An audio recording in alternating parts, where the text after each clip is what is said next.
بسم اللہ الرحمن الرحیم۔ وہ دیوانوار ہاتھ میں تلوار پکڑے شمائے رسالت صلی اللہ علیہ وآلہ وسلم کے چاروں جانب مستانہ وار گھومتے ہوئے نظر آتی تھیں۔ مقصد صرف آقا کریم صلی اللہ علیہ وآلہ وسلم کی حفاظت کا فریضہ سر انجام دینا تھا۔ کہیں کوئی تیر یا کسی دشمن کا ناپاک وار آقا کریم صلی اللہ علیہ وآلہ وسلم کے پاس جانے کی جسارت نہ کر سکے۔ عشق رسول کی سرمستی میں چور وہ اتنی تیزی سے چاروں جانب سے ہونے والے حملے روکتی تھی کہ بعد میں رسول کریم فرمایا کرتے، میں احد میں اپنے دائیں اور بائیں نصیبہ کو لڑتے ہوئے دیکھتا تھا۔ ہوا کچھ یوں تھا کہ احد کے میدان میں جب جنگ کا پانسا پلٹا، ایک غلطی سے فتح شکست میں تبدیل ہونے لگی تو شکستہ دل مسلمانوں میں انتشار اور بدنمی پھیل گئی تھی۔ زخموں سے چور قریش سے تعلق رکھنے والے کچھ صحابہ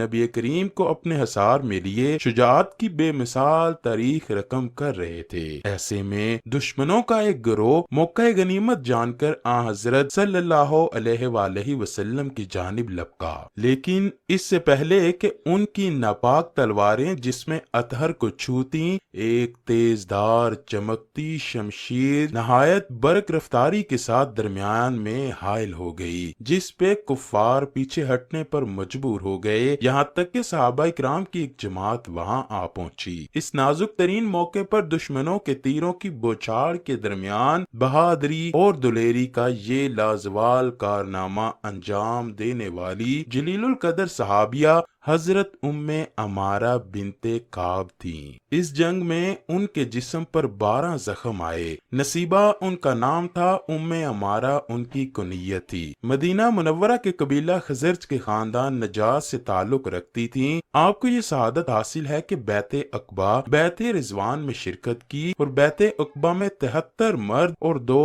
عورتیں شامل تھیں۔ ان 2 عورتوں میں سے ایک ام عمارہ تھیں، جبکہ دوسری خاتون حضرت اسماء رضی اللہ تعالی عنہا بنت عمرو تھیں۔ آپ کا ایک اعزاز جنگ احد میں شرکت بھی ہے۔ احد کے اس واقعے کو نصیبہ بنت کعب یا ام عمارہ یوں بیان فرماتی ہیں، میں احد کے دن صبح ہی سے میدان جنگ میں دیگر صحابیات کے ساتھ مجاہدین کو پانی پلانے میں مصروف تھی۔ شروع میں سب کچھ ٹھیک ٹھاک تھا، لیکن جب جنگ کا پانسا پلٹا تو مجھے حضور اکرم کی فکر لاحق ہوئی۔ میں نے دیکھا کہ آپ مورچے کے باہر تنہا کھڑے ہیں۔ چنانچہ میں نے اپنی مشق پھینکی اور میان سے تلوار نکال کر حضور پاک صلی اللہ علیہ وآلہ وسلم کی جانب دوڑ پڑی۔ میری شمشیر آبدار اپنی وفاداری کا جوہر دکھانے کو بے قرار تھی۔ میں حضور کے چاروں جانب آگے پیچھے بڑھ بڑھ کر کفار پر حملہ کر کے انہیں حضور کے قریب آنے سے روکتی رہی، لیکن پھر اچانک عبداللہ بن کمیہ نے آپ صلی اللہ علیہ وآلہ وسلم پر وار کیا۔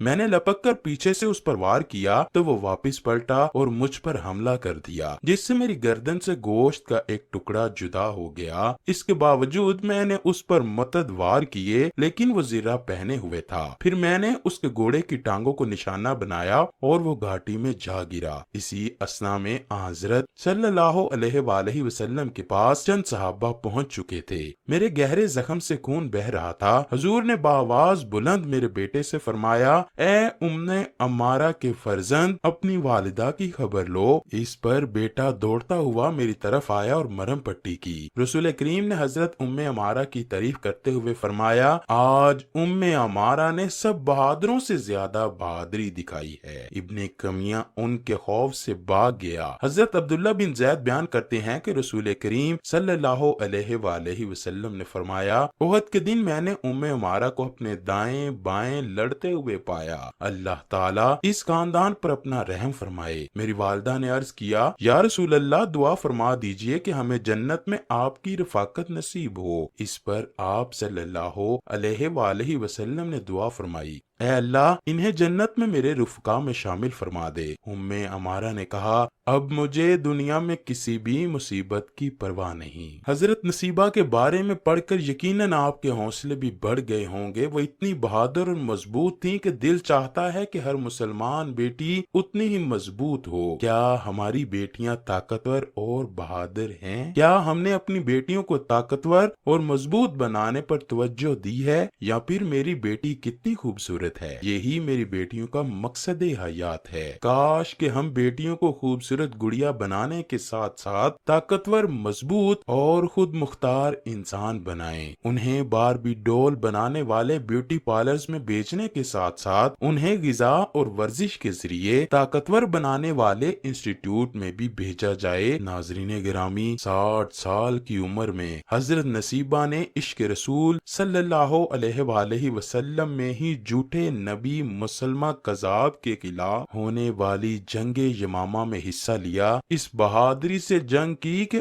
ان کے برچھی سے شدید زخمی ہونے کے باعث مسلمہ دور نہ بھاگ پایا اور وحشی کے ہاتھوں جہنم واصل ہوا۔ اس جنگ میں نصیبہ بنت کعب کے جسم مبارک پر 11 زخم آئے اور آپ نے اپنا ایک بازو کھو دیا اور شدید زخمی ہوئی۔